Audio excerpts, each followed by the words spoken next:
This time I'd like to call the meeting to order, and I'd ask everybody to rise for the Pledge of Allegiance.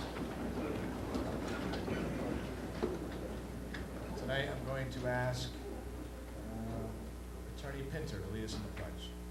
I pledge allegiance to the flag of the United States of America and to the republic for which it stands, one nation, under God, indivisible, with liberty and justice for all. And I'd like to ask Councilman Kasompis to lead us in prayer. Thank you, Your Honor. On this beautiful spring evening, we give thanks to our Heavenly Father and Master of the universe for the blessings He has bestowed upon us. We ask Him to give us the wisdom, strength, and courage to do right to the people we represent and the serious issues we face in this meeting. We ask for His protection for our servicemen and women defending our freedom in Iraq, Afghanistan, and other parts of the world. Amen.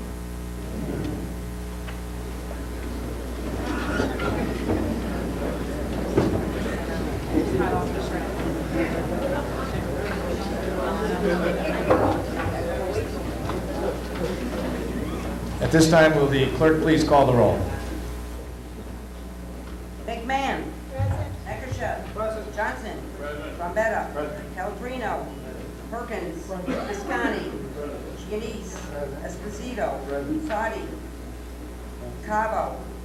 Basso. Vitello. Diggs. Ty Schultz. Consumptus. Wiley. Saraceno.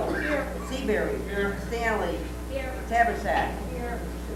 There being 19 present and 2 absent, let the record reflect that Councilman Sadi is on reserve duty at this time, and Councilwoman Teicholz is still recovering from her recent surgery. With that, the first 30 minutes of each council meeting are reserved for public speaking. I'd ask any member of the audience that wishes to address the council this evening to please do so on an item that is specifically on the on the agenda, and you must be a resident and/or taxpayer of the city of Danbury. With that, is there any member of the public that wishes to address the council this evening?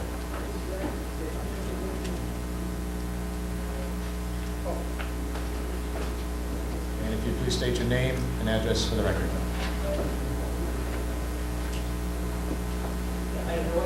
Jesus is the Lord. I'm Gerardo Callahan from 136 Pembroke Road. I don't know if you can hear me okay. Unit 43. And I want to address the item on the budget, which is the grant agencies, ordinance and resolution of making appropriations for the fiscal year. And on letter F, grant agency's budget report. This is when this is the part that's giving money to the Hispanic Center. Am I correct on that? We're giving money to the Hispanic Center this year, but Well, I understood there was a part that maybe that would be taken away, but I wanted to make sure that was that it may, as far as I understood, that that is still a possibility to go through. I just want to say that this has been brought up before, Section 1324, Title 8, encouraging illegal aliens to reside.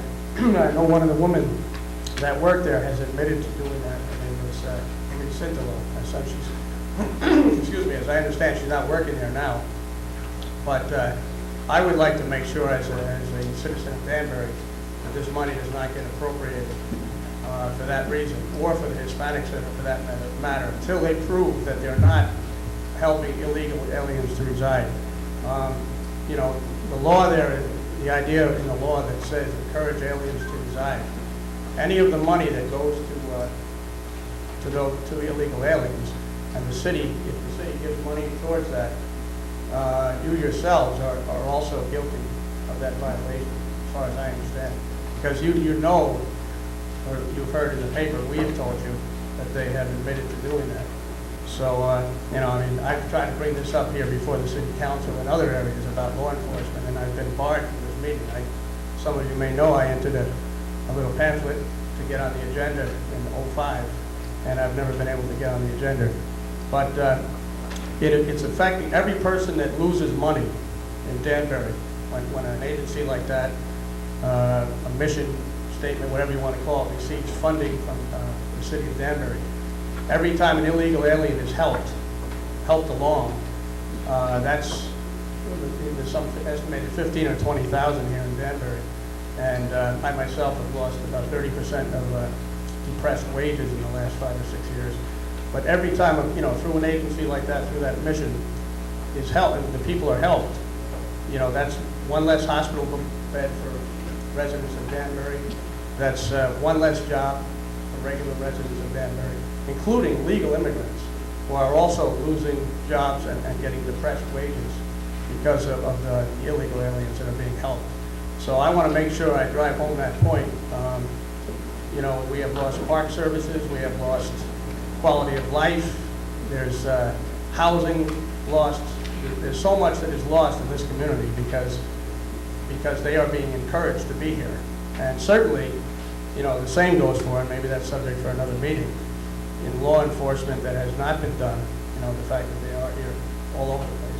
Like I said, 15,000, you can see them every day in the park. We bought affidavits to bring this up. And I want to make sure that you guys do not fund these people. Sooner or later, I've heard about, worried about the ACLU and worried about Yale law students.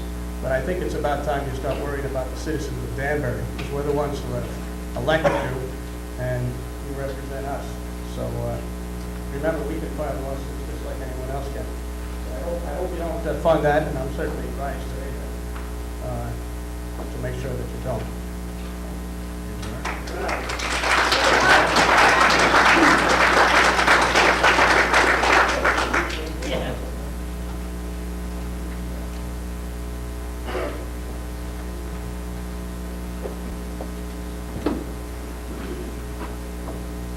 Hi there. Welcome back, Jim. My name is Lynn Waller, 83 Highland Avenue in Danbury. First, I wanted to speak on item number 20. I want to thank Mary Saraceno for making the transfer of funds to the Wheels program to help the seniors keep rides. Also wanted to thank Mr. Katsumpis for having the grant meeting, or excuse me, Mr. Riley for having the grant meeting, so the public could be informed what all the grants were about. It was a very interesting meeting, and it gave us more of an idea of what they were doing. I wanted to thank you also for number 25, applying for the grant for the Dial-A-Ride. I'm afraid a lot of this stuff is not going to necessarily help completely, that we need to keep funding it year after year, and we need to have some of it more personalized than just buses or Dial-A-Ride or whatever. I also wanted to say I'm very impressed with Mr. Igarola and your choice of him. I've sat in on several ad hoc meetings. They too much, his head gets too big. Well, he's great. I mean, listening to what he has to say is We're really blessed to very have him. interesting and very level-headed, and I'm appreciative of that. Number 31, the boxes on the poles, on the telephone poles. I'm not sure why we're paying the same as the other 3 towns if we accept it, because reading in the paper today, I saw Bridgeport had twice as many boxes as we do. So I would think it would affect them a little bit. I don't know how big they are as a town, and maybe we will eventually end up as many. But they are ugly, and they do attract graffiti, and they are in the way, and I appreciate you all trying to get them off and keep the city looking nice. So thank you very much. Appreciate it. Where's Ken? Yep.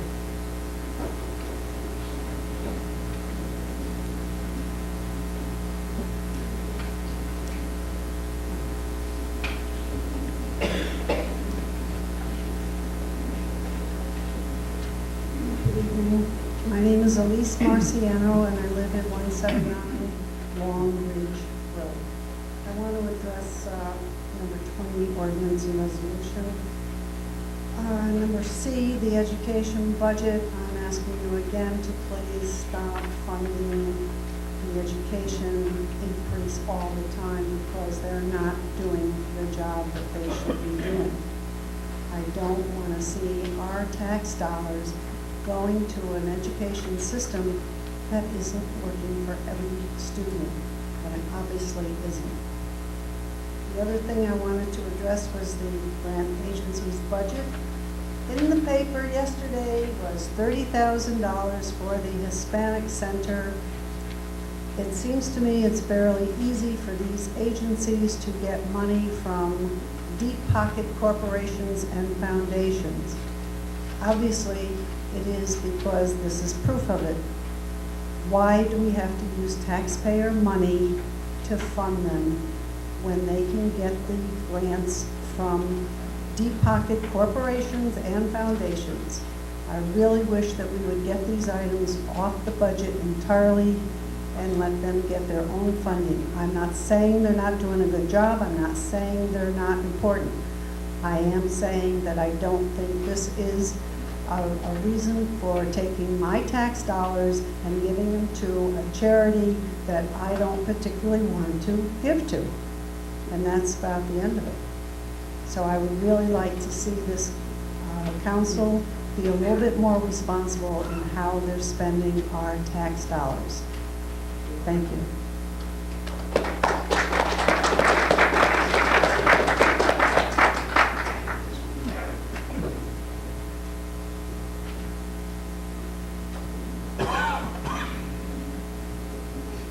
My name is Chris Halfar. I live at 8 Settlers Hill Road. Good evening, Mr. Mayor, members of the council. I'd like to speak first on item 24, in which the Department of Health, Housing and Welfare seeks approval to apply for VA funds to enable the homeless shelter to reserve 5 beds for veterans. According to the monthly report, the shelter already has 20 beds, and in their proposal, they're saying they want to expand the capacity to 20 beds for the length of the grant. So that I'd just like that to be clarified. It seems that maybe there would be 5 of the existing 20 beds just set aside for veterans. And while I think that our veterans need to be served, I would hate to see someone else turn away just because they were not a veteran. On item number 20, on the AIDS project for Greater Danbury, at the grants meeting, it was not clear, and from the minutes, it's still not clear whether this agency is getting funding or not. Chairman Riley said that they would be funded through Interfaith AIDS Ministry. I certainly hope that both projects will be funded because of a change in federal funding. Both of them have lost a lot of money. They've had to cut back on staff and thereby limiting the services they provide to some of our most vulnerable residents. Also in item 20, I think the budget should not take away the city's funding for the Hispanic Center while they seek a new director. However you might feel about the, quote, advocacy of Maria Centillo, we must still recognize the many years of service the center has provided the Hispanic community through career counseling, bilingual vocational training, health, educational, and drug awareness programs. None of these ever stopped. The Albert and Helen Mazzara Memorial Fund, Boehringer Ingelheim, and the Connecticut Health Foundation didn't see the need to penalize the center because it is changing directors, and neither should we. And finally, I'd like to also add my voice to a recent News Times editorial talking about the budget process, which calls on all of our political leaders to encourage voter involvement. I agree that when only 4 people speak at a public hearing, it does seem that voters have lost confidence that they can make a difference. Now, this year, holding the public hearing before even completing the review of the budget by the ad hoc committees seems to indicate that we're not really seeking public input. And scheduling committee meetings at 6 o'clock or even earlier sends, I think, the same kind of message. So I'm sorry to say, Mr. Mayor, it looks like all you are seeking is a rubber stamp of approval for your budget. And I would suggest that one way you might want to counter that is the list of steps in the procedures for the budget calls for multiple public hearings, not just a single one, and we can have another public hearing as part of the process. Thank you.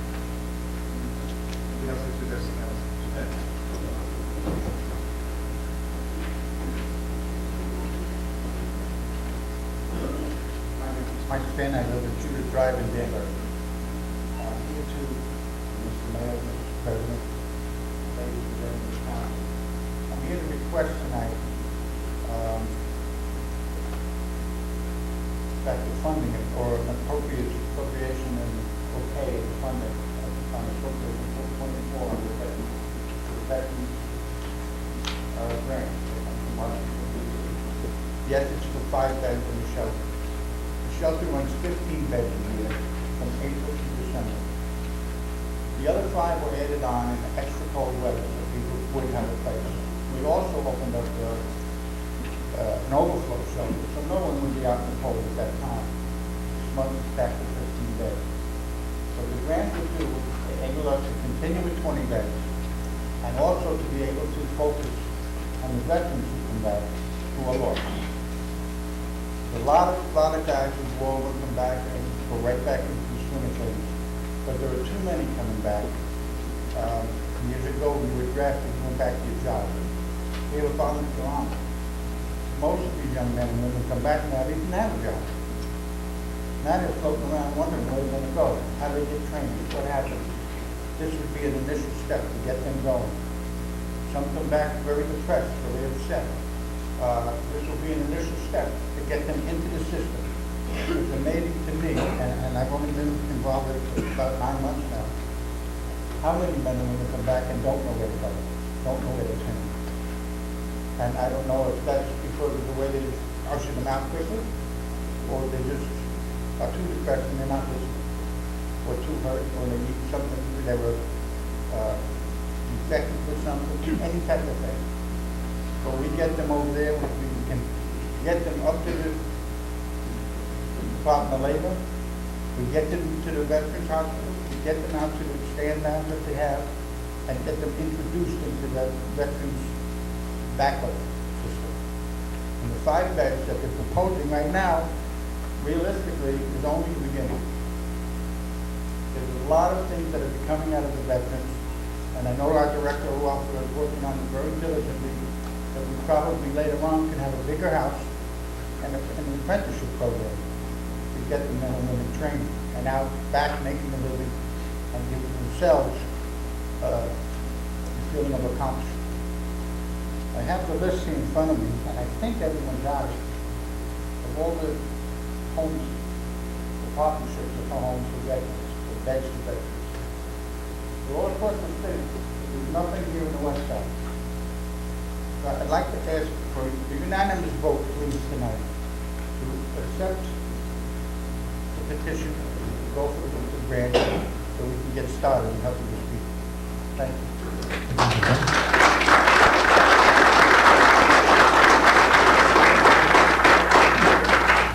Any other member of the public wish to address the council this evening? Yeah?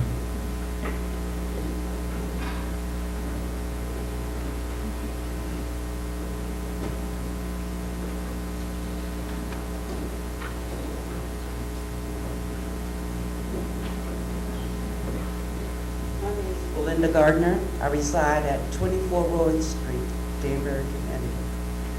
I remember back working for Anti-Poverty Agency when the Spanish Center first developed. It was one of the topics, bringing the community together, help the ones that didn't know English that well, show them what the rights were. I have since learned that the scope has split, and maybe it's just me, it seems I'm having a problem with the word illegal.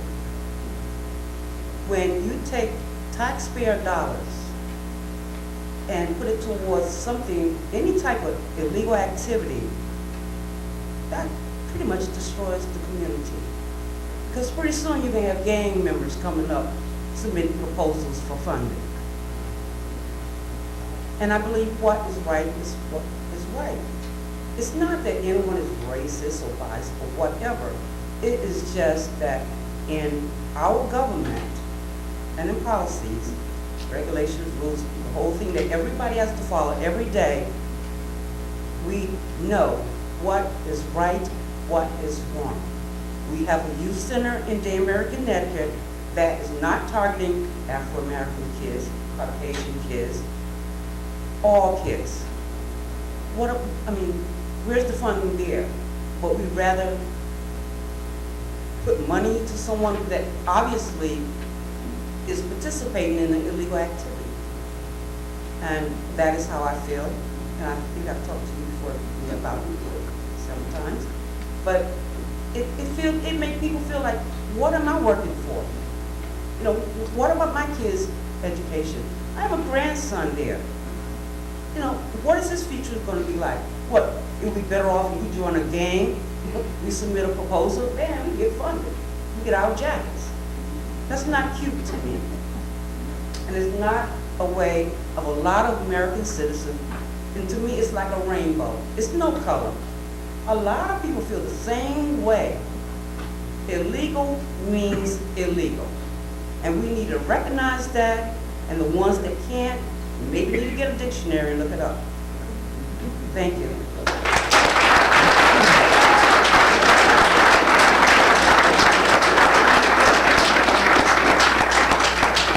Is there any other member of the public who wishes?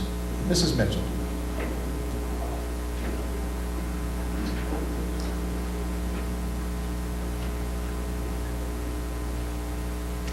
Mitchell on Main Street, Park Place. I wish everyone that's here tonight could come to the public hearings when there were just 4 of us standing there feeling a little foolish. I again am feeling foolish tonight. I came to speak to you about number 32, Keep Danbury Beautiful. That ordinance is in 2 sections, 11A for littering, 11B for news racks. And the news racks we're told, are free speech. Well, I'm all for free speech and freedom of information and rule of law. I made a bad joke on St. Patrick's Day, calling it the Irish Free Speech Day, because I did not want the Irish to have to pay a parade fee. And, but that doesn't mean that I don't respect free speech. I really do respect free speech.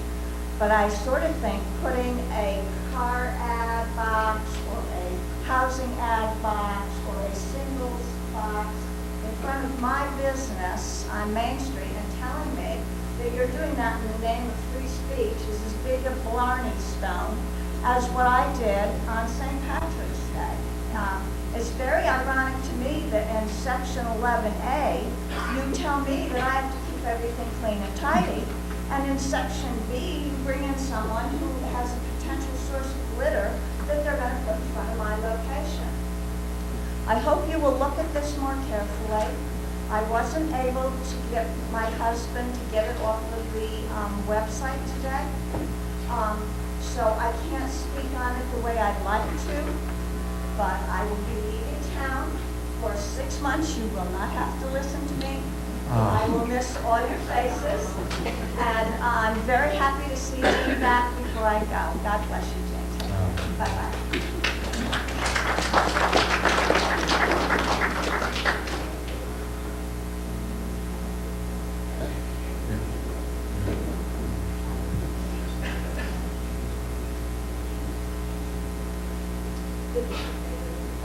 My name is Patsy Day, and I live in the area at 19 Drive, which is the local home park. I'm going to talk very briefly about the grant, our tax money that comes from grants and organizations. You all know what organizations there are, I'm not going to name them, but several of them are, in my opinion, actually watching kids things. Now, please reconsider it. Give parents, and maybe the extended family, back the responsibility of caring for their own children, be they newborns, toddlers, or adults. Thank you.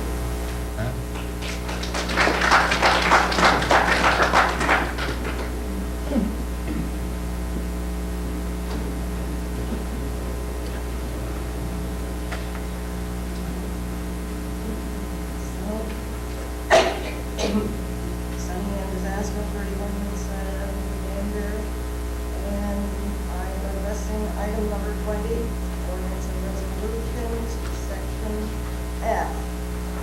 And I just wanted to say, I was a taxpayer in this town all my life. I object to my tax dollars going to any of these agencies whose functions overlap. In other words, a lot of them do essentially the same thing. Waste of money.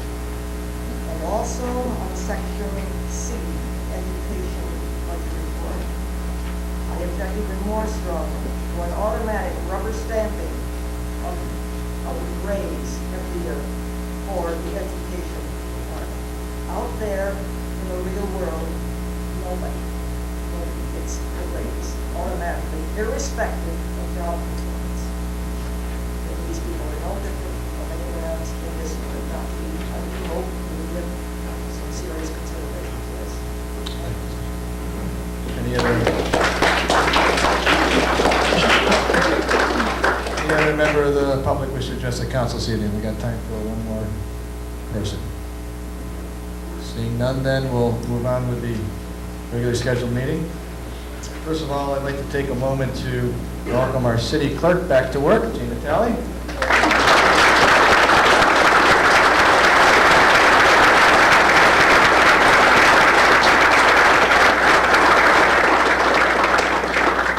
I bought her those nice flowers.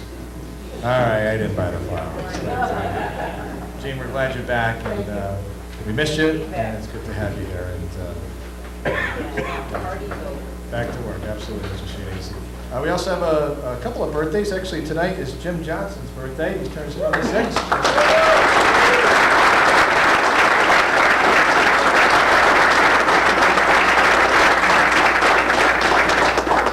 Councilwoman McMahon turns 28 on April 7th.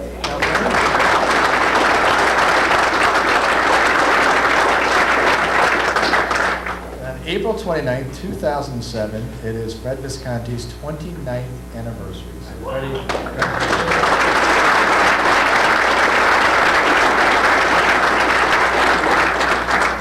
poor Mrs. Visconti. Never mind, I'm sorry. There are also a bunch of events that I have listed out on the events and announcement sheet. We have April 21st, Clean City Danbury Day.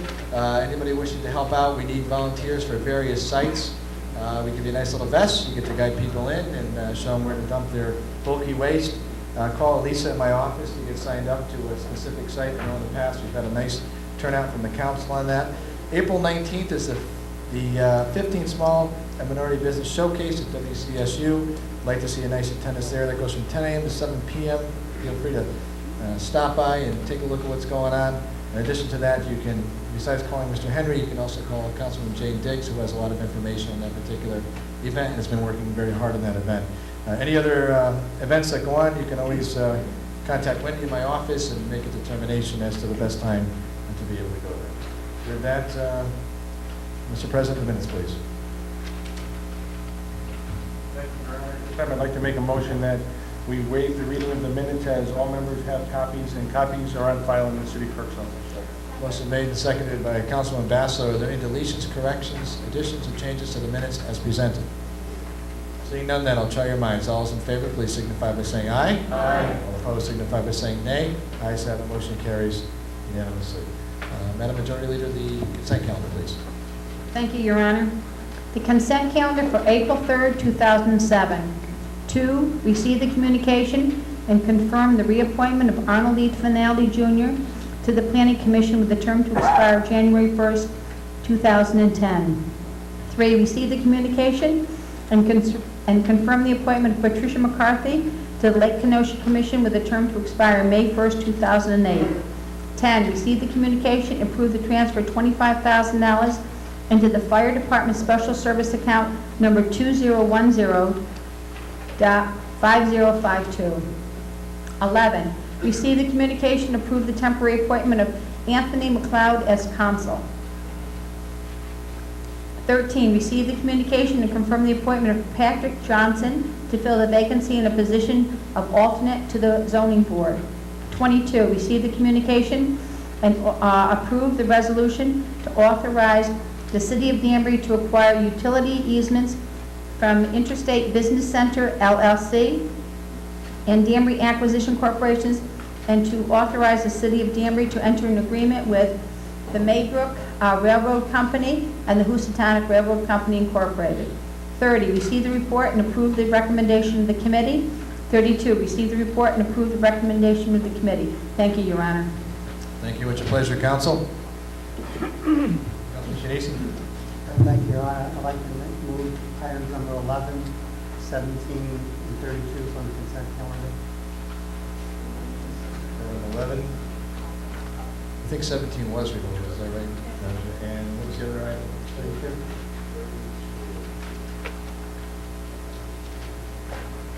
Those have been removed from consent calendar.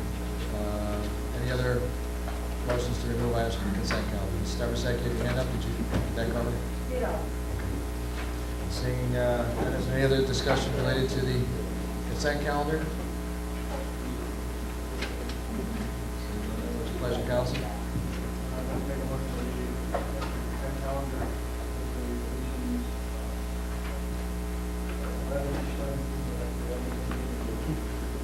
Motion made and seconded. All those in favor of the consent calendar, please signify by saying aye. Aye. All opposed, signify by saying nay. Ayes have it, motion carries unanimously. Madam Clerk, item 1, please. Communication, appointment of fire chief. Your common council members, I am pleased to submit for your confirmation the appointment of Jeffrey R. Harold, 18 Forster Street, Danbury, for the position of fire chief of the Danbury Fire Department. I selected Chief Harold following a comprehensive search process employing 2 interview panels.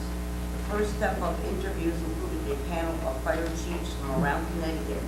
I also received input from a community interview panel including Chief Philip Kern, Chief of Staff Michael McLaughlin, Councilman Frederick Visconti, Charles Coakley, President of the Danbury Volunteer Firemen's Council, Bernard Gallo, President of the DDFC, and Virginia Orozco Werner, Personnel Director. Jeffrey Harold began his firefighting career in Danbury with the Germantown Volunteer Fire Department in 1974. He was appointed to the Danbury Fire Department in 1979, promoted to lieutenant in 1990, achieved the rank of captain in 98, assumed his current position of assistant chief following his appointment in February 2006. Jeff is a dedicated professional firefighter with a 28-year career in the Danbury Fire Department. Jeff earned an associate's degree in fire science from Waterbury State Technical College and a bachelor's degree in social science from Western Connecticut State University. Chief Harold holds numerous certifications from the National Fire School and the Connecticut Commission of Fire Prevention and Control. Jeff lives in Danbury with his wife, Mimi. Thank you for your consideration of this appointment. Sincerely, Mark D. Bowden, Mayor. It's your pleasure, Council. Councilman Visconti. Thank you, Your Honor. At this time, I'd like to make a motion to approve the appointment of Jeff Harold to Chief of the Danbury Fire Department. Motion's been made and seconded by Councilwoman Basso. Mr. Cabo is recusing himself from the vote, and Mr. Johnson is recusing himself as well. With that, is there any discussion about the appointment of Jeff Harold as the new Chief of the Danbury Fire Department? Thank you. I've known Jeff for quite a while, and I'm sure he's going to do a good job. He's got a hard job ahead of him, but he'll stand up and do the right thing for everybody that's out there, including the citizens of Danbury. Thank you. Thank you, Ms. Visconti. I want to thank you for serving on the selection committee as well. Your input and advice is invaluable in the process. Any other discussion about Mr. Harold? Seeing none, then I'll try your minds on his appointment. All those in favor, please signify by saying aye. Aye. Opposed, signify by saying nay. Ayes have it, motion carries unanimously. Jeff, congratulations.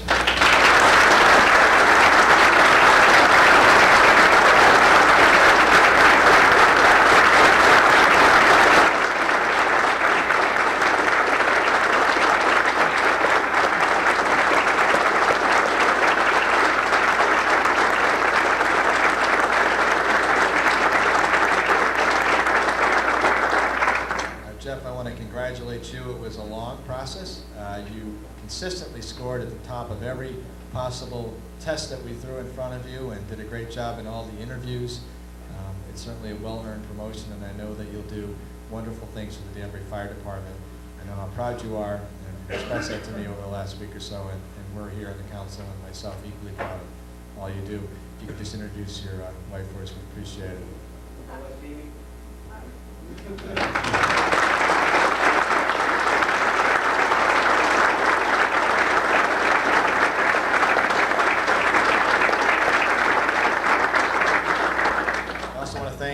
brother and sister firefighters that are here today to support you. It's always heartening to see a terrific department like we have in the Danbury Fire Department.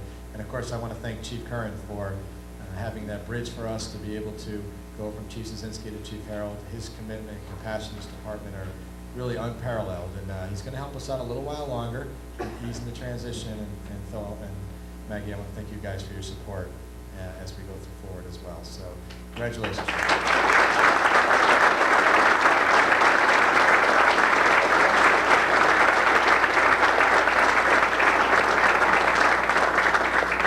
Chief Harold, we start about 7 a.m. in my office, so we'll see you in the morning. So, we'll be having a formal swearing-in ceremony, probably looks like the month of May, but the chief will be on the job effective tomorrow. So, congratulations.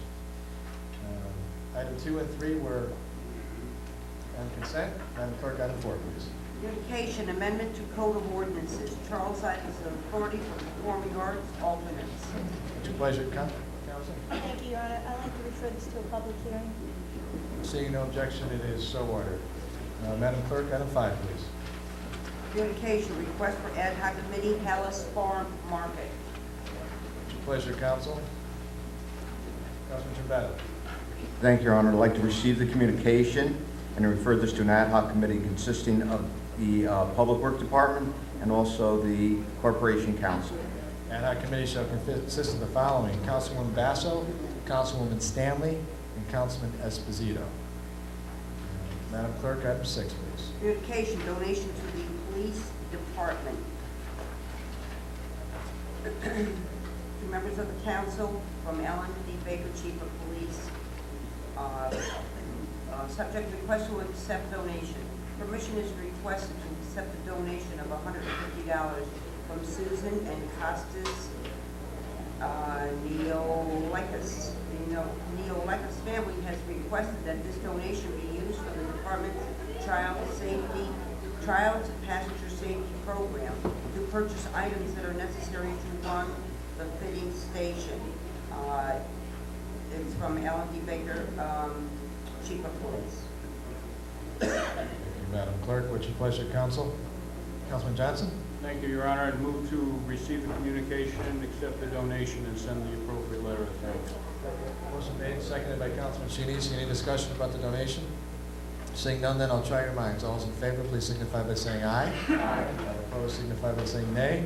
Ayes have it, motion carries unanimously. Madam Clerk, item 7, please. Communication, donation to the Danbury Library. Dear Mayor Fountain, the Danbury Library has received a donation from Margaret Hopkinson Mitchell, 809 Elizabeth Street, Fort Collins, Colorado, and the family of Sergeant Jonathan E. Lutens in his memory in the amount of $100.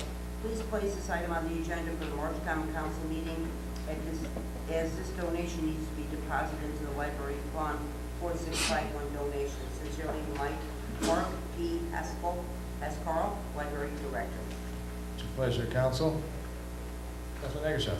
Thank you, Your Honor. I'd like to make a motion to receive the communication, accept the donation, and deposit the money into library fund 4651. Motion made and seconded by Councilman Campbell. Is there any discussion? Seeing none, then I'll try your minds. All those in favor, please signify by saying aye. Aye. All opposed, signify by saying nay. Ayes have it, motion carries unanimously. Madam Clerk, item 8, please. Item 8, communication, donation to the Health, Housing, and Welfare Department. To Mayor Mark D. Boughton and County Council, to Scott Roy. I respectfully submit a donation in the amount of $2,500 received by the Health, Housing, and Welfare Department from the Emerson Charitable Trust. Please assign the funds to the Cropper Still River Alliance account as requested in the attached donation letter dated March 2nd, 2007. If you have any questions concerning the planning process, please feel free to contact me at any time. Thank you. Sincerely, Daniel Baroli. It's your pleasure, Council. Councilman Seabury. Thank you, Your Honor. I'd like to make a motion to accept the donation of $2,500 to be applied to the Still River Alliance account and send a letter of thanks to the Emerson Charitable Trust and Branson Ultrasonics Corporation. Motion made and seconded by Councilman Kasumpis. Any discussion? Mr. Shinichi. Thank you, Your Honor.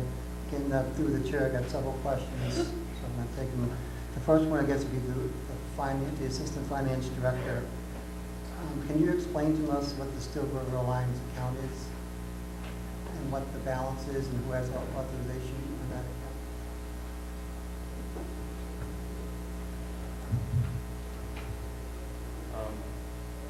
That's probably, a lot of those questions are probably better off for Hudson Housing. That is an account that's in our special grants, special revenue fund. There's typically grants and special donations such as this. Those are dollars that were donated to the city by GE and other corporations for creation and construction of the Still River Greenway. We parked them in an account several years ago, and that's the account we're parking this money in. So as far as authorization, is that going goes through your office? Through the Yeah. bank account? And the other question I would have would be to, I guess the request I would have is the letter they got requesting that we would enjoy receiving an update.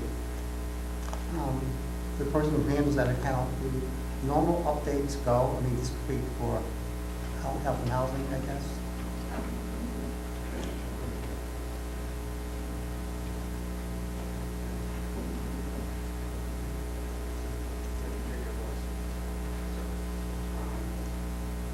I'll have to check into whether the update did go out.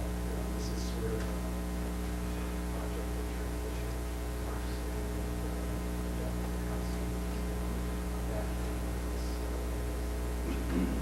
So when this employee was handling as a consultant with it, so we'll check on that and get back to you. I know Branson is a very big donor to this Still River, so I would like to see that get done, because they did especially request that, and I'd like to get a copy of that letter that it has gone out. Further discussion about the donation? Mrs. Tempest. Your Honor, sort of a point of order. I'd like to say that we on this side of the dais can't hear what's being said. Good point. If the speakers, when they come to the microphone, could just make sure they talk into the microphone, it'd be appreciated. Any other discussion? Seeing none, then I'll try your minds. All those in favor, please signify by saying aye. Aye. Opposed, signify by saying nay. Ayes have it, motion carries unanimously. Madam Clerk, item 9. Communication, donation to the fire department. Dear Mayor Boughton and members of the council, the fire department has received a donation from the Lowe's Charitable and Educational Foundation. This check in the amount of $1,000 represents a contribution Lowe's would like to make to the Danbury Fire Department.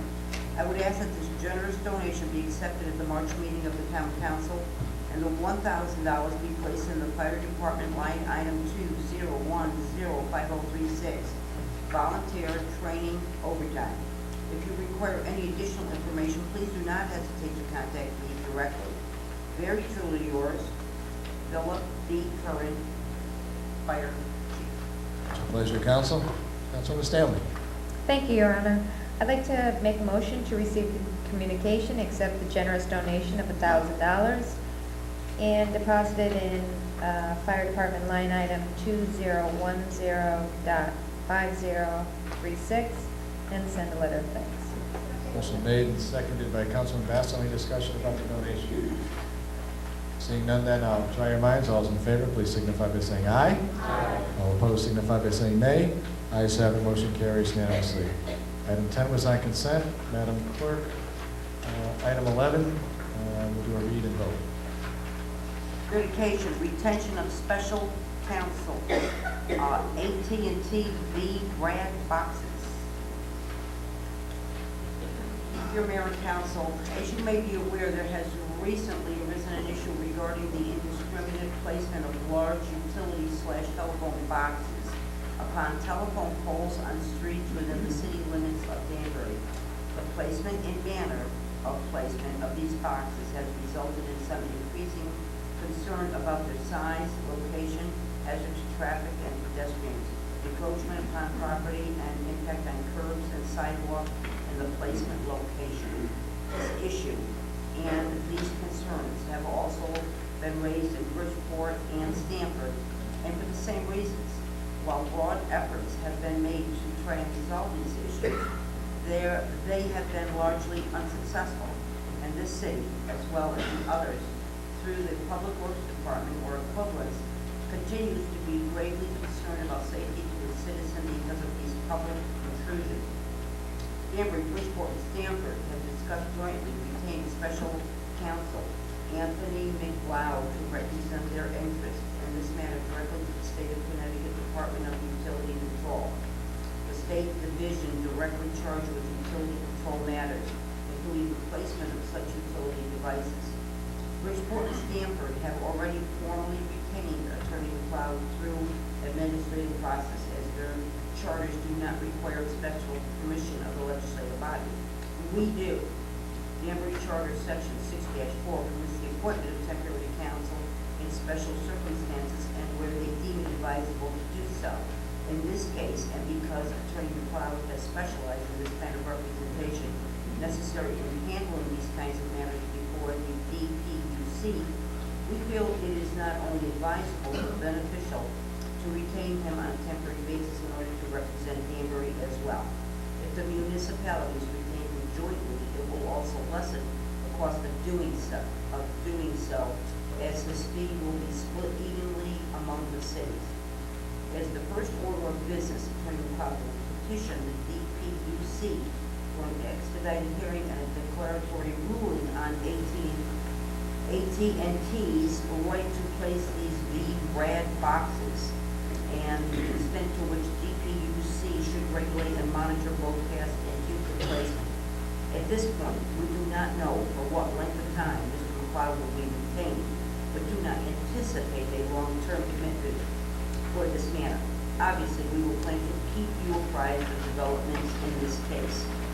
Please approve the temporary appointment of Mr. McLeod as temporary counsel for this special matter.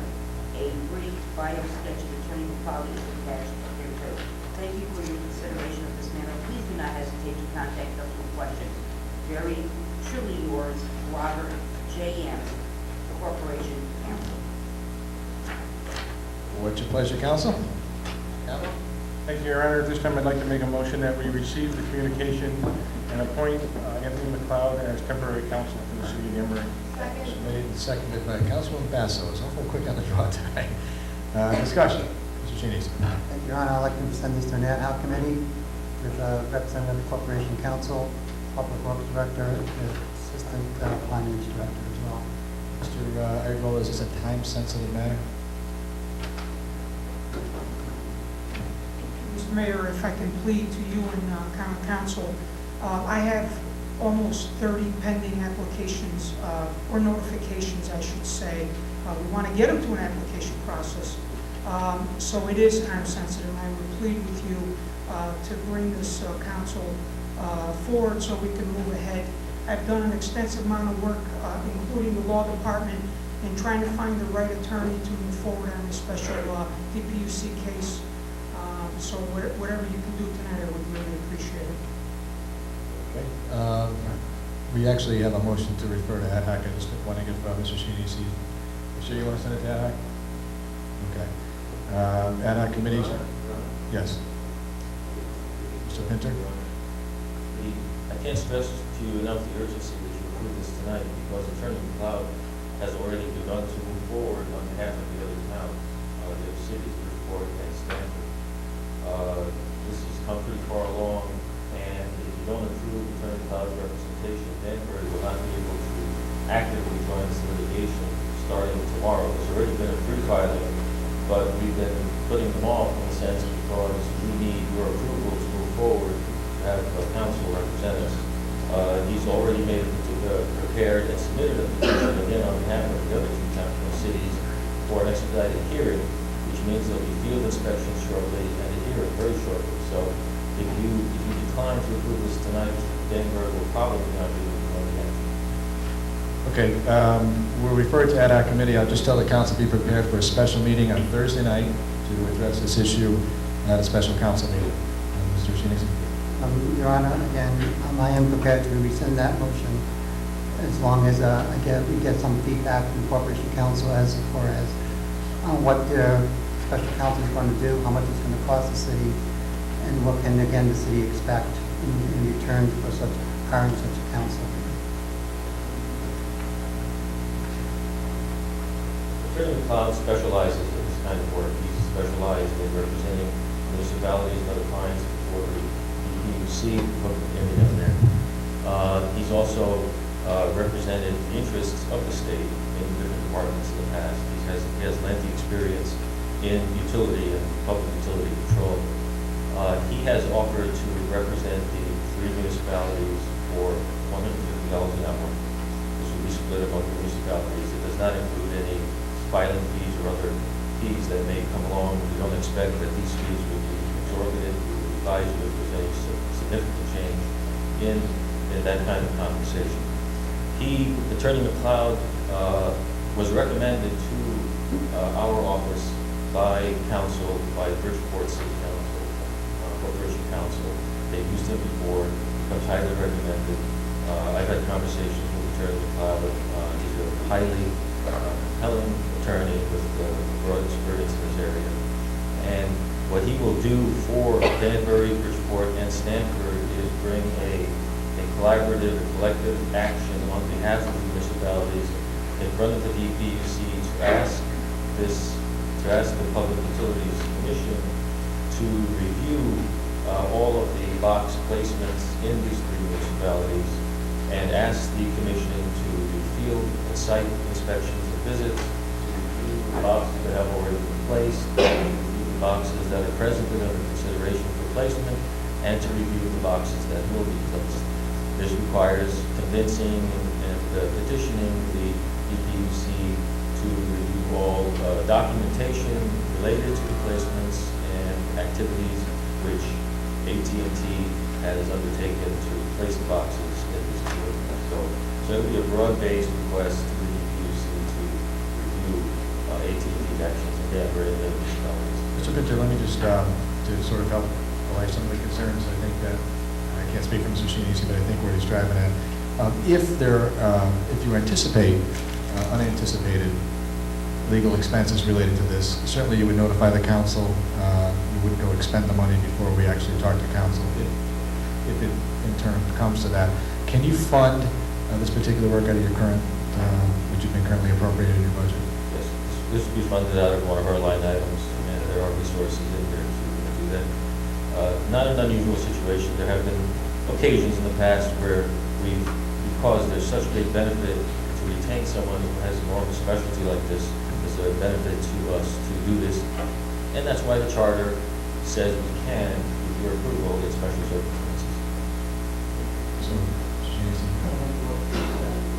So, Mr. Shinisi withdraws his motion to establish that. Thank you, Your Honor. Through you to Corporation Counsel or to the Director of Public Works. We have tried to address this issue directly with AT&T. I did go out and look at the 3 ugliest boxes that were nominated by your department, and what efforts have been made to resolve this issue, let's say, with our people talking to their people. I can begin, Councilwoman. Our office directly has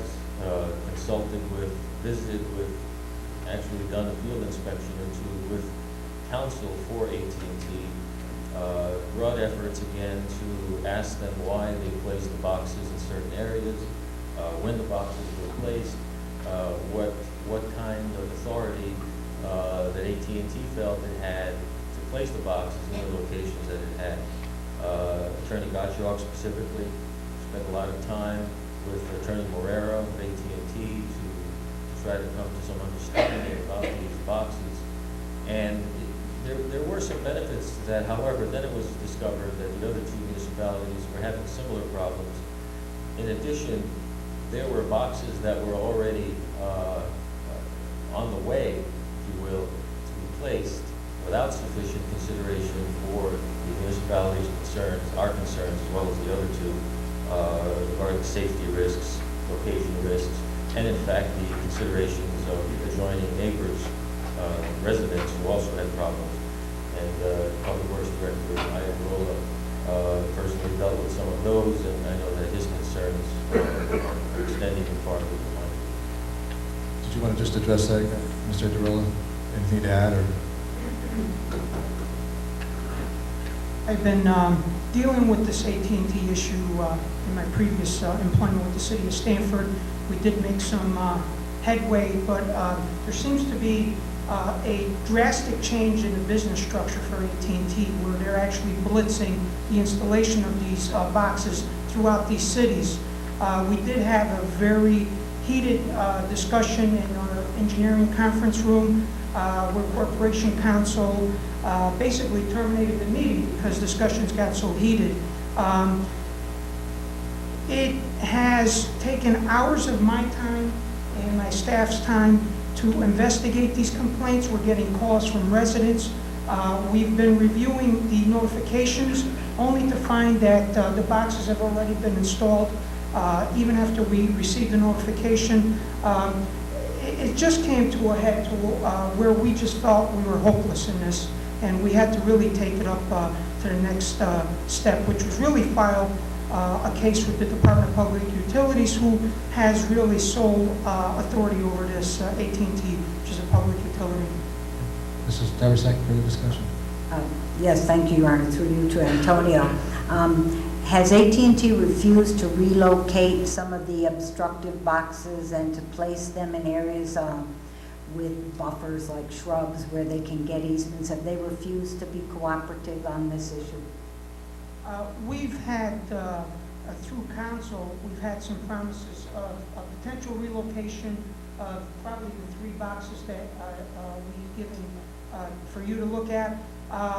When we met with the technicians that were responsible for actually implementing that relocation, we found out that they actually were not given any direction to do that. So there seems to be, whether it's an intentional miscommunication or some type of an action to buy some time so more and more of these boxes can be installed prior to actually addressing the issues the city, our city has in some of these other cities. So no, we have not had a strong commitment for relocation. We have not seen plans for relocation of these boxes. Have you been refused? Well, we've been avoided more than anything. That's correct. So we have requested multiple meetings to investigate other possible locations, and nothing's come out of it.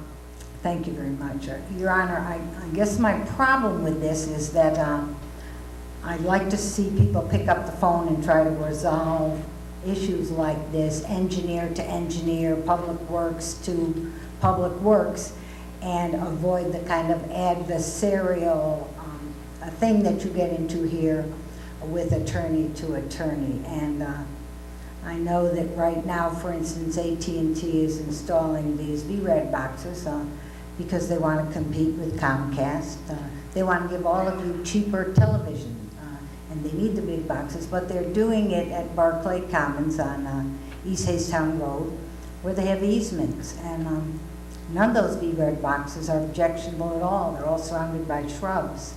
There aren't no shrubs down at Jakewith and Talrico on White Street, but I'd feel so much better going forward with this and approving it if you said to me that AT&T was refusing to move the VRAD boxes that are intruding on like public space around our city. That's my objection, Your Honor. Thank you. Thank you, Ms. Darvasek. Any discussion about the appointment? Remember, we're talking about an appointment of special counsel. Just want to keep everybody on task. Mr. Thank you, Your Honor. For those of us who remember the old paternalistic AT&T, that company is gone. It's SBC out of Plano, Texas. They're very aggressive. They really want to break into TV, and they're not regulated the way Comcast is, which is usually a local municipality regulation. We really don't have any say on this, and I'm not entirely confident that an attorney is going to have much more luck than we've had picking up the phone and calling. But certainly it's not going to hurt. I saw the article in today's paper with a picture of the VRAD box and the telephone call. I didn't recognize that because in the 6th Ward, we have a VRAD box on Harding Place that is so big, they're bigger than what you saw in the newspaper. You could get 3 of those in the one that we've got on Harding Place. And it's right on the edge of the guy's driveway, and he has to look at that every single time he pulls out and pulls in. And AT&T, SBC, SNET, whatever you want to call this corporate parent, doesn't want to hear about it. So we need to do something, I'm not sure this is specifically the right way to go, but if previous attempts have failed, we've got to move forward with something. Thank you. Thank you, Mr. Rotella. Further discussion about the plan? Mr. Visconti? Thank you, Your Honor. Very quickly, the Corporation Council, if I may. Yeah, please proceed.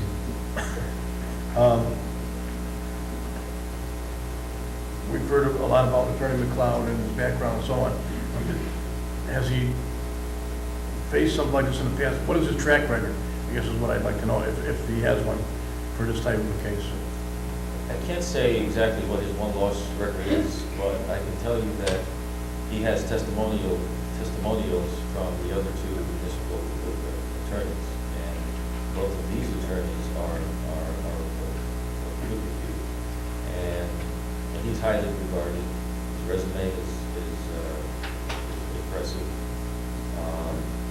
He simply has years of experience. It's a very narrow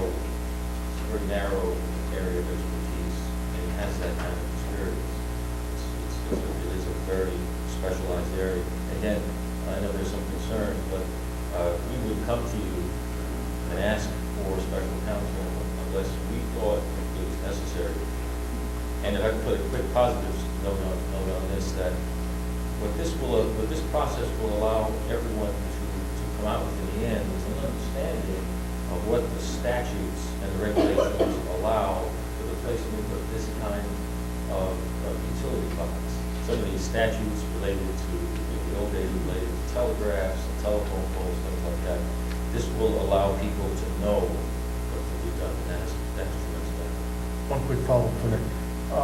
Besides Danbury, Bridgeport, and Stamford, are there other towns that are getting inundated with these boxes? But there were whisperings about Norwalk, maybe Bristol, as I understand it, but the active towns are the other two, and Danbury. And are they going to be, probably have to jump on this bandwagon also? Or? They're in it. They're in it. Both feet. Thank you. Further discussion about the appointment? Seeing none, then I'll try your minds. All in favor signify by saying aye. Aye. All opposed signify by saying nay. Nay. That would be Mrs. Tamasak in the negative. Item 12, please.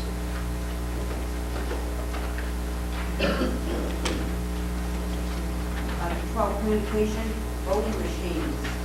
Mr. Mayor Brown and members of the Town Council, we want to clarify our communication submitted at the March 6, 2007 council meeting. We wrote to ask for your permission to dispose of 11 voting machines, or the big green as we call them. As much as we like the lever machines, they are no longer legal to use in elections. The federal government, under HAB, requires all voting machines to have a paper trail, starting with the 2006 election. The selection of the new voting machines was given to the Secretary of State. Connecticut, along with a few other states, was given a one-year extension to select our machines. Secretary of State Weisowitz decided to use a scan type of voting machine. The money for the purchase of the voting machines was provided by the federal government. These machines, as well as the privacy booths, black ballot boxes, etc., have arrived and are creating a storage problem. We will never be able to use Big Green again. The decision to use new voting technology was not made by us, nor is it debatable. It is the law we must enforce. After conferring with other registrars around the state on the disposal of the old machines, we decided to ask for your permission to donate some of these machines to the schools for class elections and dispose of the rest. Other towns are donating the machines to schools, selling them for a scrap out, highest offer is $35, and some are paying to dispose of the machines. Realizing every city and town in Connecticut and New York, they use the Big Green as well. We'll be trying to unload these machines. We sought your approval to try and get rid of them before no one wants them, since they may no longer be used for elections. If you would like to keep the old lever machines for some reason, we will need additional funds in our budget for storage. The machines cost approximately $3,000 to store. If you have any questions, please do not hesitate to contact us. Sincerely, Mary Ann Dorn, Republican Registrar of Voters, Marge Gallo, Democratic register our voters. Pleasure, council. Councilwoman Saraceno. Thank you, Your Honor. I'd like to receive the communication to make a motion that we donate the old voting machines to the schools per the report, or dispose of them if the schools don't want them. Seconded by that was Mr. Trombetta down in the corner. We're going to get rid of Big Green. What's your pleasure? Which discussion, council? Any discussion? Mr. O'Donnell. Thanks, Your Honor. You know, there's a lot of history in these machines. They go back almost 50 years. People from Nixon, McCarthy, McGovern, a lot of people were elected on these machines, locally and nationally. I think we should do everything that we can to encourage the learning facilities and learning institutions in Danbury, at the very least, and perhaps the museums to acquire these machines, maybe even City Hall for storage. They may not be worth much now, but in 10 or 15 years, 20 years, they might have some historical value. I think we should offer the public, do everything we can to try to keep, I guess there's 42 of them, keep as many of the Danbury machines in Danbury, but it'd be a shame to lose them 50 or 100 years from now. We thought we had this opportunity and we let them go, but certainly every single school should be encouraged to take one that they have room for, perhaps at the City Hall and anybody else in the city would like one. Thanks, Your Honor. Mr. Rotella, further discussion? Seeing none, then I'll try your minds on donating the machines to the schools. All those in favor, please signify by saying aye. Aye. Opposed, signify by saying nay. Ayes have it, motion carries unanimously. Madam Clerk, item 13 was consent. Item 14. Communication, transfer of funds, public works, equipment, maintenance. To Peter Fiorio from Antonio Ayarola, Director of Public Works. The Equipment Maintenance Division, which is responsible for providing the manpower and funds to repair the entire city fleet of equipment and vehicles. This division needs $114,000 in order to finish the fiscal year and complete the fleet repairs required to start the vast number of programs that the Public Works Department performs in the spring. Although the number of snowstorms this year was below average, several storms provided for very heavy snow and sometimes up to 5 inches of sleet. Our large truck fleet suffered extensive damage from moving the speck of snow and ice, including sheared bell housing, broken front springs, broken power take-off units, and hydraulic pumps. The fleet's snowplows and frames also took a beating and were under constant repairs or rebuilding. The other large contributing factor to our shortfall was the extensive body work that was performed on our police vehicles due to collisions. To date, we have spent almost $40,000 on body work for police vehicles alone, and over $6,000 for police vehicle tires. Our operating budget was never funded to handle expenses of this magnitude. Speaking of tires, the Equipment Maintenance Division has completely used up their inventory of tires due to the fact that tire prices have increased extensively, and allocated funds have only allowed us to purchase a portion of what we typically need for 1 year. In addition, one of the Public Works Department loaders needs tires, which will cost almost $8,000. Since our fleet and police vehicles are operating in poor weather conditions, good tires are a critical safety item that must be constantly monitored. Thank you for your consideration in this matter. If you have any questions, please do not hesitate to call.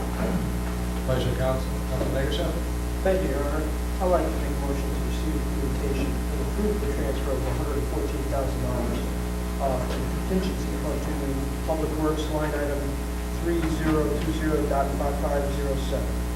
Seconded by Councilman McMahon. Any discussion about the transfer? Mr. James. Thank you, Your Honor. But I do have two concerns. The first one I want to address to the Assistant Finance Director, Manuel. Can you please go over the contingency account, because I think there's a discrepancy in the balance? Okay. There have been several appropriations from the contingency account throughout the year. Back in the fall, $13,900 went to the register of voters, $15,000 went to the justice and education funding, $37,500 went to settlement of claims, $40,000 went to the planning update, $35,000 went to property acquisitions. That makes up That balance of $141,400. There's two pending, $27,250 for Dream Homes and $75,000 to the Ives Center to purchase their assets. That brings us down to $42,350. There's another $4,000 that was approved by the council in February that you will receive a certification of funds at the next meeting, which brings the balance to $38,350. $38,350. Thank you.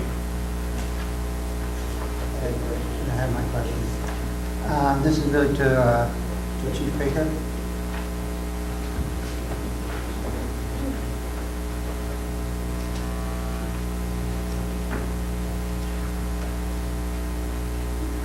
Thank you, Chief. My concern is, again, in the letter that was written here, that the fact that we spent over $40,000 for police cars that got damaged, bodywork damage, not normal wear and tear. And this same concern came out in budget hearings, again, regarding the use of police vehicles and the, forgive me if my words, the lack of caring for these vehicles. My question to you, $40,000 is a lot of money to be spent for fixing, bodyworks, and I don't want to use the word careless, but it's almost like it can be deemed that way. That through you, is there a procedure to where you stress and to be careful with these vehicles, not to go out and have to spend all this type of money, because to have one department foot the bill for the misuse of the vehicles by another department, in my opinion, is unfair. I'm a big believer in accountability by one department, and I believe the old finance director almost made it a point to have each department be accountable to their own equipment, so to speak. So, I know the budget process already done, but, I don't want to have to move where these repairs are under the police budget more than the public works budget. So therefore, you would be able to maintain a better accountability, of these vehicles. But, by far, I don't think I can sit here and have to constantly spending $40,000 on fixing these vehicles, because when they're in the repairs, we already have lack of police vehicles, but when they're in repair, they can't be on the road to do what they're supposed to be, protecting the public. So I just want to hear what procedures you have in place to prevent such happenings. Well, first of all of our officers in the initial recruit training receive emergency vehicle operation training. That's part of the curriculum at the police academy. We stress it in our daily briefings and roll calls. We also are in the process of forming an in-house safety committee at the police department to address a large number of injuries in relation to other departments, and so that would be part of that safety committee's charge, is also address accidents.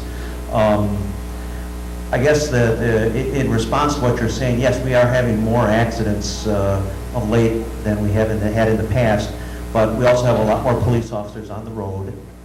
These police officers are young and inexperienced. We've hired 25 people since I've been here. When I got here, we're working with an effective working strength of 120 officers. Now we're working with an effective working strength of about 145, and they're being very aggressive. If you look at the pulse service, you look at the arrest statistics, they're out there working very hard, and frequently when they're working, we ask them to do things that we wouldn't ask a normal driver to do. That's why we have a cell phone ordinance, but these officers have to talk on the radio, they have to work a computer, they often are distracted while they're driving. Basically, they're driving inattentive as part of their duties. And that's one of the risks of doing business as a police officer. It's something we strive to minimize. We work with them, we train them, but sometimes they're just unavoidable. They are accidents, they're not intentionals. Yep. Just what you said, are they on the actual cell phone when they drive, or are they typing on the computer while they drive? Frequently, when they're responding to a call, they're talking on a radio. They don't have two hands on the wheel. They are looking at vehicles that are coming toward them. They're looking at vehicles to the side. They're looking for suspects. They're distracted, and they can't devote their full attention to driving and do their duties. And that's why they receive training in that at the police academy. I do appreciate everything that the police department is doing, and just recently with the increased patrols, just let you know that it is being noted, and I'm getting a lot of positive feedbacks regarding the police patrols, and I'd like to see more of those patrols. I mean, I think it's having a positive effect from your department, so I think I'm giving you kudos for doing those extra patrols. But, you know, again, the concern from my point of view is, again, not to, you know, if I were going to spend $40,000, I'd rather spend it on training and putting more patrols on the street, not to have to fix police cars because the driver is distracted. Because we as citizens have to pay close attention. We'll get a ticket for being distracted, from being cell phone. So if we have one set of laws, I guess we have to assume the police follow those same laws at the same time. And also putting the police officer at risk if they're on the phone or on the mic or doing whatever, they themselves are at risk. I mean, again, like for example, your department is one of the highest regarding workers' comp claims. So it's all one or the other. I mean, I guess as long as the procedures are in place to try to minimize that, we continue the training, ongoing training for driving. I mean, granted, you get it at the academy, and some of these police officers that could be 20, 30 years removed. So I think ongoing training in safety and driving would be something that I'll definitely support if I could. Glad to hear that, because that costs overtime. What do you all that? We got it, Chief, thanks. Councilwoman. Thank you, Your Honor. Through the chair to the chair. Is there any reason why the fire department is budgeted to maintain their automotive equipment? It's a 5506, that's the fire department.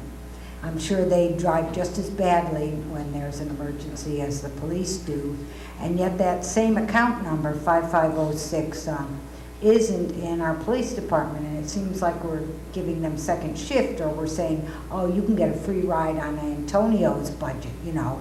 We'll go lightly on the plows and the dump trucks and things, and we'll have Public Works pick up the cops. Why is there this, why don't they have the police department of 5506 and maintain automotive?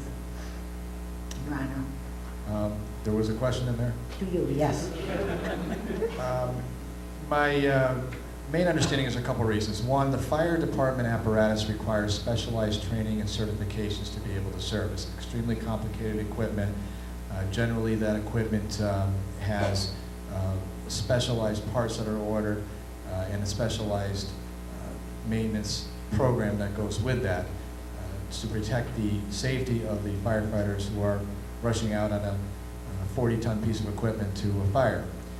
The police department has traditionally been serviced, as all fleet vehicles have been, through the Public Works Department, through the Equipment Maintenance Division, historically for about the last 30 years. Mainly because the cars that we see as police cars are not much different than their average cars that we service in the fleet, that our mechanics there are experienced in working with vehicles and doing body repair, and typically have those kinds of skills that would go along with that. There is some discussion about the outfitting of the vehicles, which is really attaching the lights, the radios, and the computers and that kind of thing in terms of outsourcing those. But the general maintenance can be conducted by the Equipment Maintenance Division because the vehicles are designed as such to be serviced that way. Again, the fire department vehicles are specialized equipment. Most times they're diesel, and there are very few actual fleet vehicles. I think there's 2 or 3 SUVs, some fire marshal vehicles, and that's about it. And those typically, the oil changes and so forth can be handled in-house. Your Honor, I don't mind that the vehicles are actually repaired by Public Works. What I'm asking is, why isn't there a budget item so that at least the police department can carry their own weight? Well, there is. When Mr. Idarola puts his budget together, he projects a certain amount of fleet maintenance that includes repairing of the police department. So whether or not you carry it in one line item or another is really superfluous. Let me also just say that the fire department, by charter, is required to maintain its own maintenance division as well. And that's one of the reasons why it's done that. It would be kind of silly to have 3 separate vehicle maintenance divisions that would all be servicing different vehicles when we can cash in on economies of scale and be able to order parts together and be able to service them as efficiently as we can. Having said that, is there any further discussion about this transfer? None then, I'll try your minds. All those in favor, please signify by saying aye.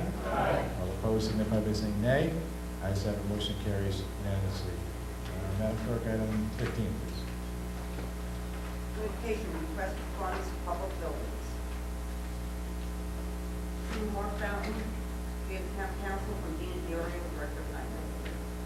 Request for funds, public buildings. I received a request for funds from the Public Buildings Department for roof repairs at 7371 Road. The facility houses the Healing Hearts Program and is in dire need of repair. I hereby certify the availability of funds as follows.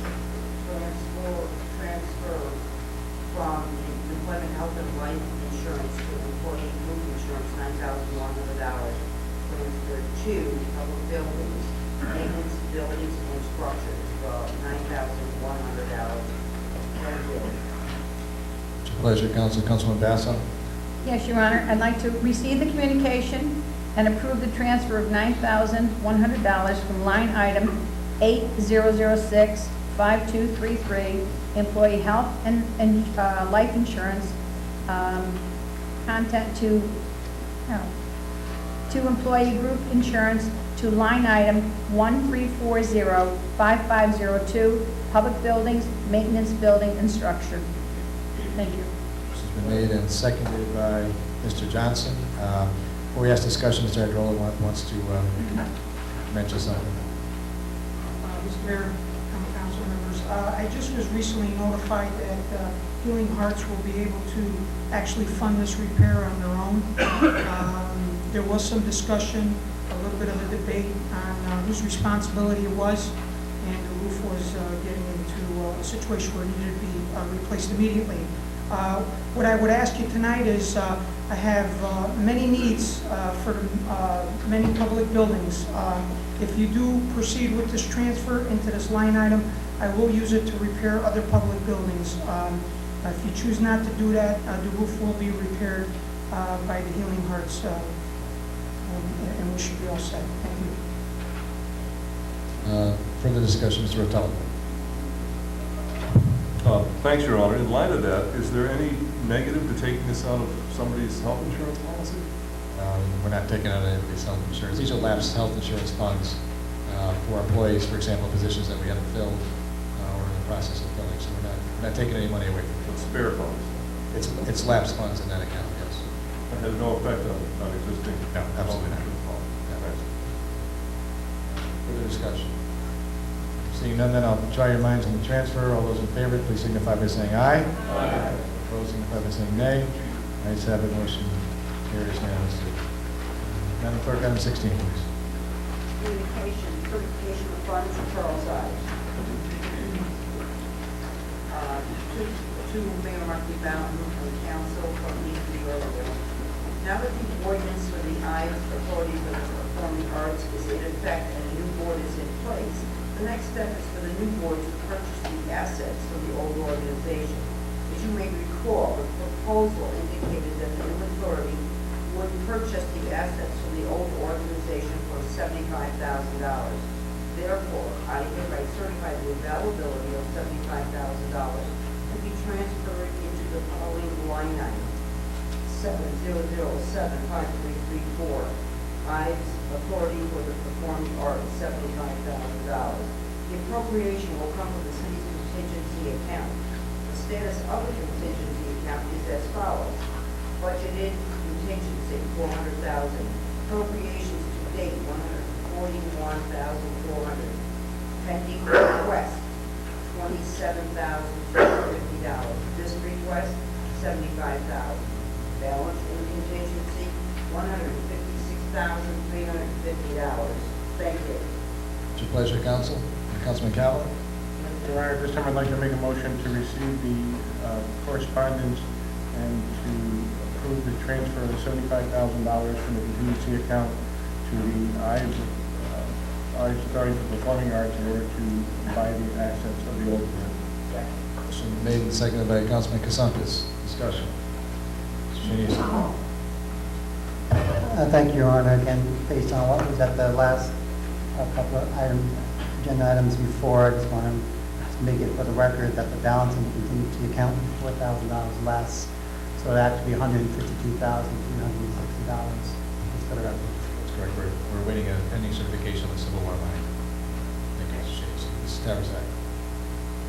Your Honor, thank you. Could you describe the assets? Sure. There are approximately,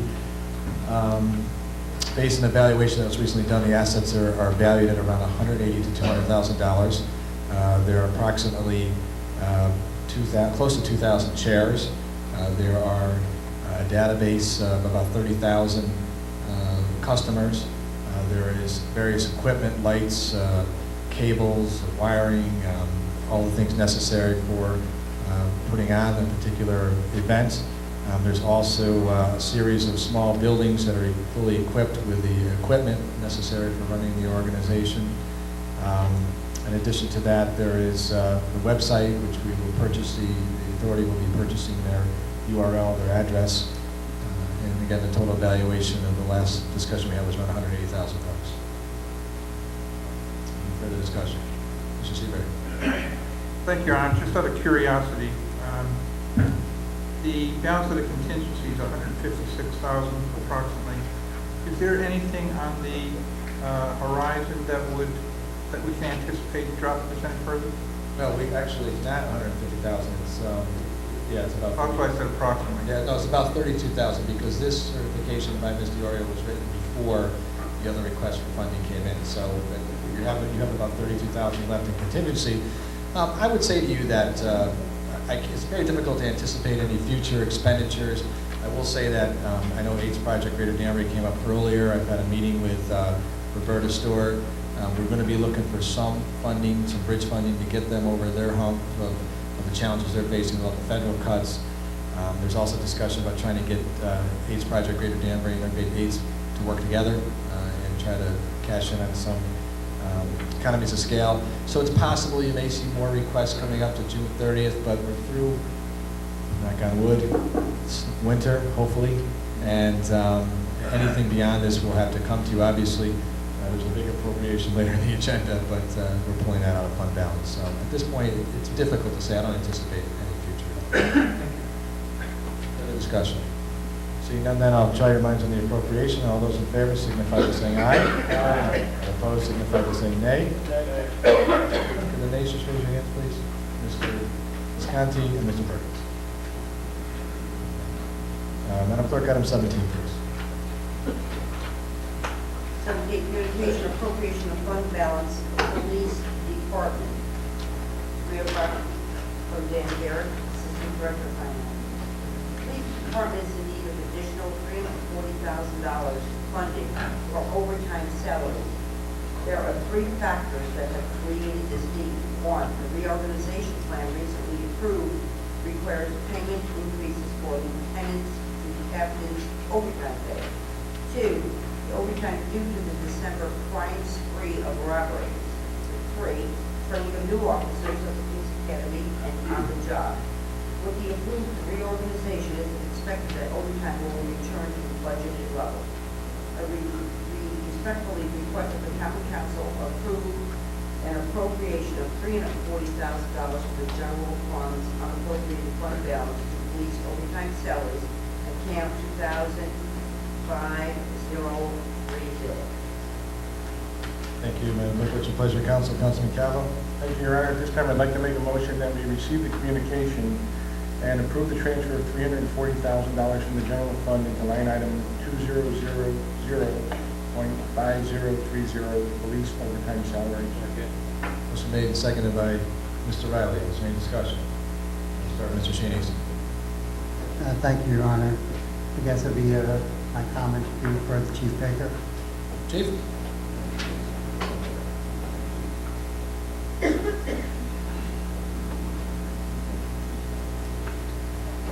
And it would also may require some feedback from the Assistant Finance Director as well as I go through my comments. When I first got this review in this application for requested funding, take it out of 340, my initial request was to send this immediately to an ad hoc committee. But the fact is that whether or not there's misuse of money going on here, and also that the fact that, in my opinion, that fund balances should only be used for emergencies, not to cover, in my opinion, items that should be paid for through the current operating budget system here. And I first brought this to your attention back in August, September, when during that first quarter, your overtime was way above the average for that quarter. And I stated that you were above what was happening, and I'm anticipating that you need down the road. And at that time, that was unique. At that time, that you were going to be referring back to the normal channels. And I kept a close eye on this particular line item.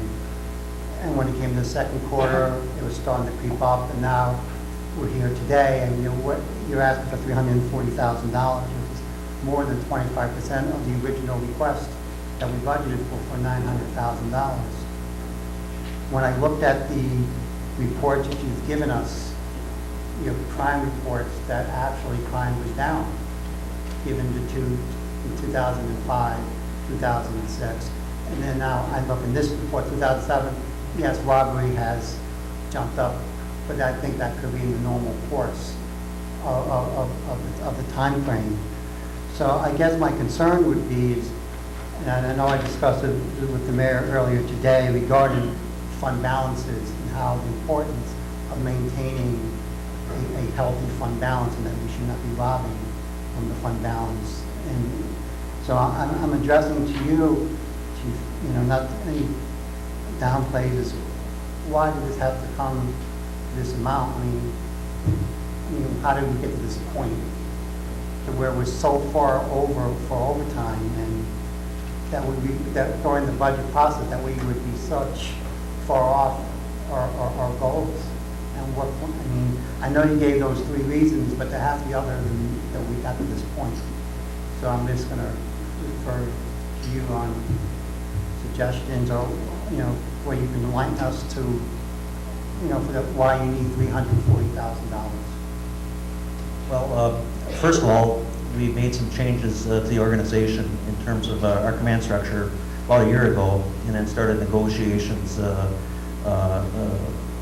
about the impact of those changes, and we never figured that it would take us a year to reach an agreement on the impact of the changes. That's one of the reasons that drives it. Every time a lieutenant sat in the shift commander's chair, he was paid at the captain's rate through the existing contract.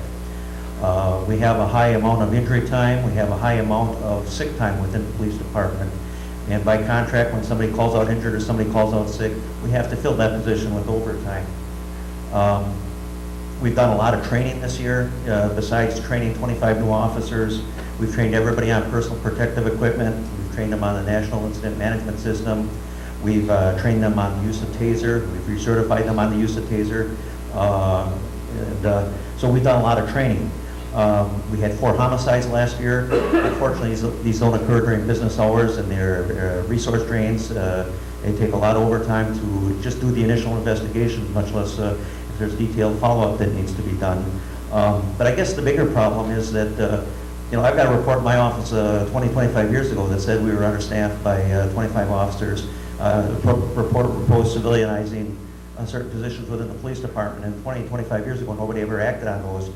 We are now in the process of acting on those, but that process is lengthy, that process is expensive, and there's going to be some short-term pain for the long-term gain here in terms of putting more police officers out on the street, which is our goal here.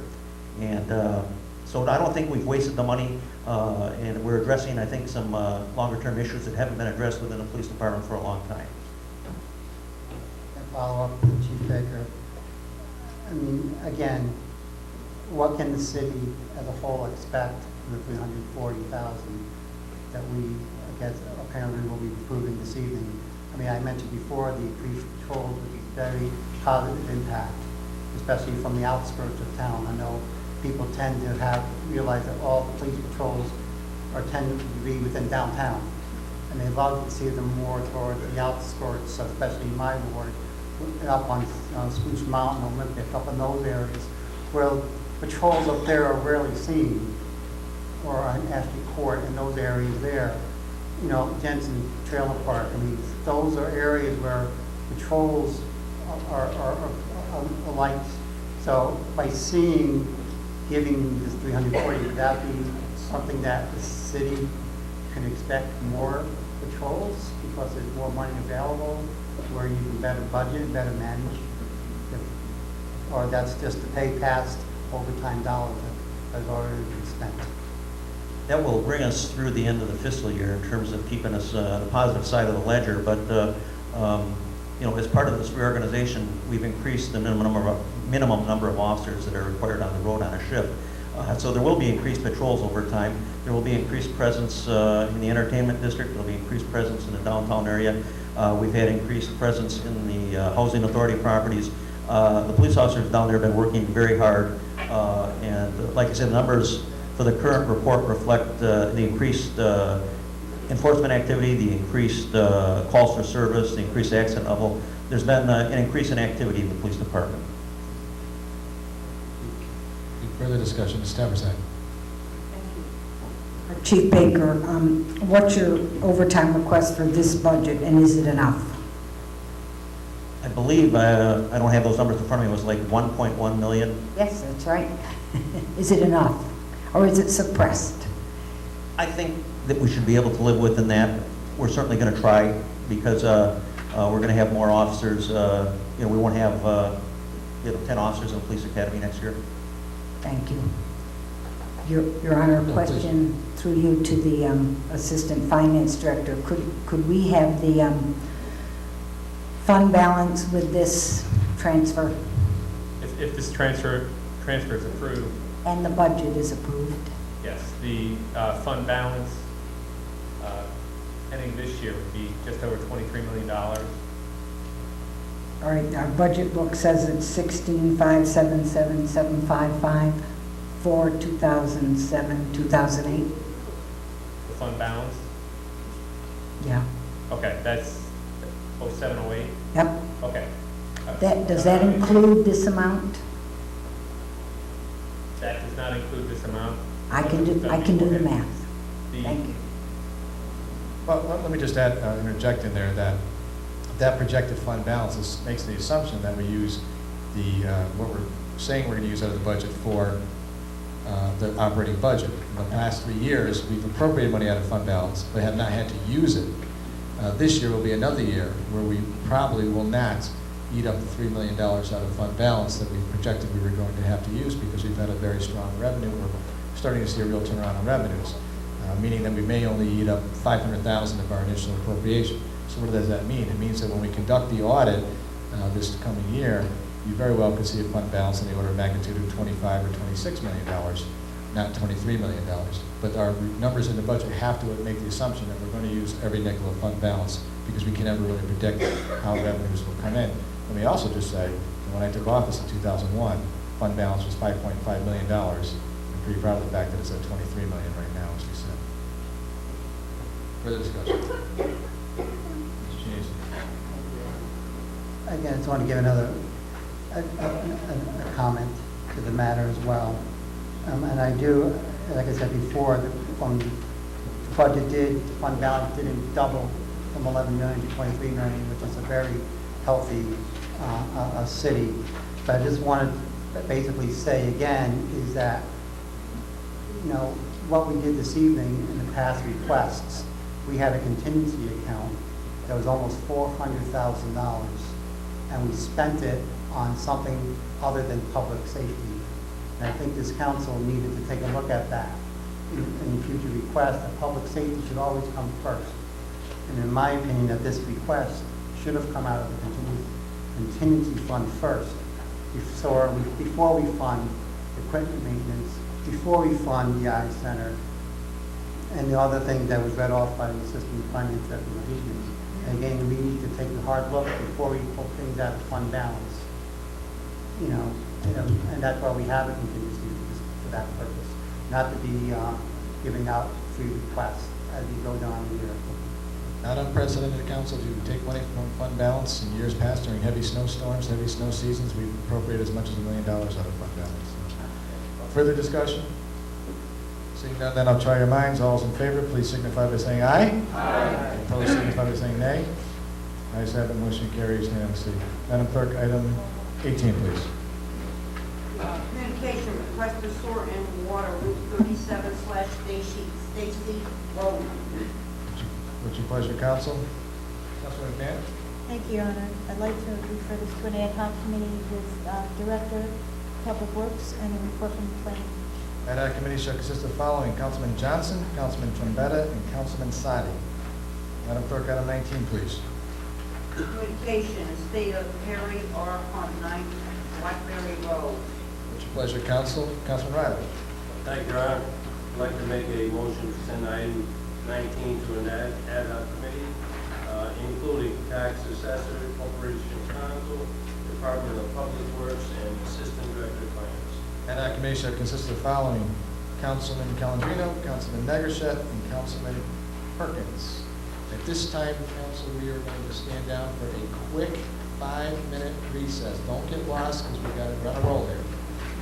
Okay, 5-minute recess.